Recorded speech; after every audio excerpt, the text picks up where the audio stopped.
nandito na tayo sa portion ng lutong bahay. Pero, take note, hindi tayo magluluto. Well, alam mo, yan pa naman ang hindi ko gano'ng kapaboritong activity. Pero natutuwa ako dito, Chef Chris, dahil sa, it's more of pagsasama-samahin lang at very healthy pa. Assemble lang tayo. Yeah. Siyempre, si Chef Chef AJ. Chef AJ, ngayon lang natin makakasama. Okay, naku mga kataong bahay, exciting kasi. Katulad nung nabanggit natin, ako hindi gano'n nagluluto. Pero pag pinagsama-sama mo pala ito na ituturo sa atin ni Chef Chris, something na healthy at Healthy. madaling gawin. Sa mga nagda-diet. Okay. Naku, isa na ako dyan. So, ano yung unang dapat nating gawin o i-prepare? Meron tayo ditong rice paper. Edible siya. Oh, ito nga ito Chef Chris, ito pala mga kataong bahay, edible ito. Rice paper na akala ko pambalot lang pero nabibili sa mga grocery. Nabibili siya sa mga grocery, mga Okay. kilalang grocery, supermarket. Babasain ngayon natin siya. Okay. Yan, gagawin ni Chef AJ. Pag binasa natin, abay mailin, ano siya, nagiging malambot siya. Actually, pwede siya maging noodles. Halimbawa, gagawa tayo ng mga noodles, mga Parang Chinese rice style. noodle na, Yun. Pag binasa ngayon siya, lumalambot ngayon siya. Yan. Kailangan talagang Babasain. babasain. Okay. Tapos, Pag nabasa na siya, pwede kung gagawin natin siyang wrapper for lumpia, pwede rin siyang iprito. Nagiging malutong din siya. Okay. Yan. At yung buong rice paper, kapag finry natin, parang nagiging chicharon. ba, masarap din Yun, yan. masarap din yun. Okay. Ayun. Pero kung hindi binasa, pwedeng gamitin. Matigas siya. Okay. Pero pwede siyang i-fry kung may mga additional na mga pangluto. So, best na basain siya talaga. Babasahin siya para ma-manage natin. Okay. Ayun, chef. Tapos, lalagyan ni Chef AJ ng na Siyempre, unang-una na lechugas. ang lettuce. Ayan. Wow, lettuce. Ayan ha. So, meron tayo ditong lettuce, carrots, cucumber, artificial crab stick, no? Crab stick. Yan. At saka ang social, may alfalfa pa. Dagdag lang. Pero optional yan. Pwede naman tanggalin Okay, siya. pero nakakaganda rin. Nakakaganda. Yan. The more colorful daw, mas healthy. Mas healthy, lalo na pag talagang intense yung color niya. Yung mga bell pepper, carrots, ayan, lalo na sa mata. Yun. Ayan ang madali lang, talagang pagsasama-samahin lang. Kaya parang ang sarap gawin kahit nasa bahay. Basta't importante, kompleto, no? At ang isang maganda pa dyan, kasi kadalasan pag salad, automatic, pag dressing, mayo. Pero ngayon yung gagamitin natin, yogurt lang siya. Wow, Plain na yogurt okay. lang. Na? Ayan. Ano itong mga... Mango style yogurt. Yogurt na nilagyan na ng mga mango beets. Okay. Kasi ang gagawin nga natin itong mango canny salad wrap. So meron siyang cheese? May cheese Grated din cheese? siya Okay. kasi yung wala tayong niluto, walang seasoning, walang kung ano man. Kaya ang magbibigay ng ng alat sa kanya yung cheese mismo. Yung cheese, ayan. Yung iba kung gusto magdagdag ng ng parmesan, may parmesan tayo. Okay. At yung So, iba naman kung lalagyan gusto, lang. additional na salt na alat, meron din tayo dito. Pero the better nga sana kung wala, no? Parang yung natural flavor niya. natural lang lahat talaga. Okay. Yeah. Ayan, so Yan, lalagyan nagdadagdag ng grated, itong parmesan cheese. Okay. Pero naglagay na tayo ng cheddar. Ito yung cheddar okay. natin. Wow. Yun, Alam tapos mo- yung chef yung mangga. Paborito ko yan eh. Oo, dagdagan mo yung sa akin yung mangga. hindi, kaya ganun panahon ng mangga ngayon. Kaya magandang yan yung ginawa mo. Kasi pagka ganyan, pag in season, mura pa siya. Mura, di ba? mura. Okay. Kaya sina nanay, yung mga anak, pwedeng pakainin natin ng yung wrap na ginawa natin. Kasi fruity siya, makakakain siya ng vegetables, yung mga bata, healthy. Oo. Tapos magugustuhan nila. Ayan. O nakakatuwa yan, no? Kayang-kayang gawin, no? Yung pala yun, yung paper wrap. Yan. At syempre, pag nagawa ng ganyan, yung presentation, yun ang nakakatuwa dun di ba? Oo.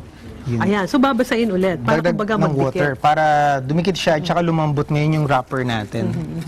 Yun. Ayan. O chef, ayan. Wow, okay. Yan. After nyan, ito na inassemble na natin. Ito yung finished product natin. Naku, ito yung exciting. Alam mo, kung minsan, nasa presentation, no? Alam mo, nagmumukha siyang very expensive. Siyempre, Pero kung iisipin natin, magkano lang yung ginastos dito? Actually, mura lang to, lalo na yung mga ginamit natin mga vegetables, mura lang. Kung aalisin natin si alfalfa, magdagdag tayo ng ibang mga gulay, okay din siya. Ano yung pwedeng in exchange for alfalfa? pwedeng yung toge, Oo mas nga, mura no? si toge. Oo nga. Actually, si alfalfa, lasang toge din siya. Ayun, kaya mas makakamura ngayon tayo. Ito yung finished product natin. Naglagay lang tayo ng additional na yogurt sa labas.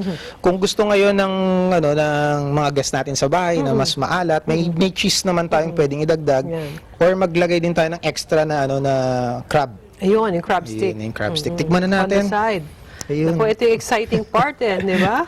Ito, yan. Oh, so we use this, we eat this, ini-slice pa rin siya. Slice lang, yeah. Okay. Ayan, ako mga kataong bahay, mainggit na kayo. Kasi ito, hindi ko lang ipinagtatapat sa inyo, isa to sa napaka-paborito ko. Basta Ganon. something to do with yan. Siyempre, lalagyan ng kani. Yan, yan. Okay. Wow. Okay. Talaga bang titikman ko? Baka mainggit sila. Tikman din natin, Chef AJ, yan. Ayan. Diba? Simpleng-simple lang po siya. Hindi naman kailangan ng expert yung gumawa. Sarap Yung mga naman. gulay natin, kahit anong gulay pwedeng ilagay. And then yung sa crab meat, pwedeng replace natin ng adobo nung isang Wow. gabi. Di Oo, ba? ay, Yung mga mga natira. tira-tira, yung adobo, ayun, pwede natin. Mga kaldereta, lahat po pwede actually ilagay. Nasa sa atin lang kung ano yung mga ilalagay nating combination. Ayun. Basta't ang naiba dito, may yogurt siya, Yogurt, lagyan ng cheese, anything na basta't nakakatuwa. Ang secret dito sa presentation. Oo, yung presentation natin. Para magustuhan ni mga anak nila, Oo, bunso, oo. yun. At masustansya siya. Ayan. Kaya iba talaga pag may kasama tayong chef. Yung mga titingnan mo, napaka-ordinary looking Simple, na mga oo. carrots and mga kung ano yan. Pero pagka yung presentation, di ba? Tama ba, Ayan. Chef AJ? Ayan. Ayun. Oh, kumusta ka naman, Chef? Okay naman po. Okay ka, ha? Yes, okay po. Okay na okay. Okay. Palagay ko nga kasi masarap yung pinrepare mo. Yes po. May katotohanan yung pag masarap daw o pag masaya raw nagpe-prepare, sumasarap Sumasarap. Pati yung presentation, Oo, gumaganda. Gumaganda. Ayun. Nasa condition kumbaga. Yun. Hindi dahil magana akong kumain. Lalong gagana. Lalong gaganahan. Oo, dahil nga masarap yung ating inihanda ngayon. Well, Chef, anong pwede mo pang ibigay sa kanilang tip sa paggagawa nito? Ayun, Or baka meron kayong gusto i-share? Yung sa gulay natin, as much as possible, pwede natin siyang i-cut ng mas maliliit para yung mga anak natin, kasi ayaw nila yung chunk ng mga vegetables, di ba? Lalo na yung mga broccoli na malalaki, ayaw nila. Pero kung mas maliliit siya, mas na-appreciate ng bata. Tsaka mas madaling i-digest. Mas madaling Lalo i-digest. kung mga bata. Ayun. Okay, so that's it. Ayun, oh. At sana sa mga susunod, makasama ka namin ulit. Ay, oo, ayun. Sige, Oo. walang problema. Oo, Ayun. kasi very exciting. Lalo na kung no cook. For me, kasi mas madali for me. At healthy pa. Oo. Yung mga gusto, Abay Maylin, na matuto ng gumawa ng mga scientific method ng paggagawa ng mga pagkain, gusto matutong magluto, yung Amos Institute, yung pinanggalingan ko ngayon, meron kaming program na CTH.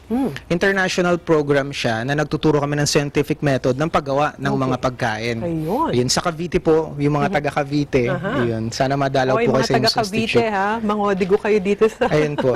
At bili rin po kayo ng Rich Magazine. Nasaan na po yung Oh, yung magazine Rich natin. Magazine Po-promote ko lang po, pasensya na. Yeah.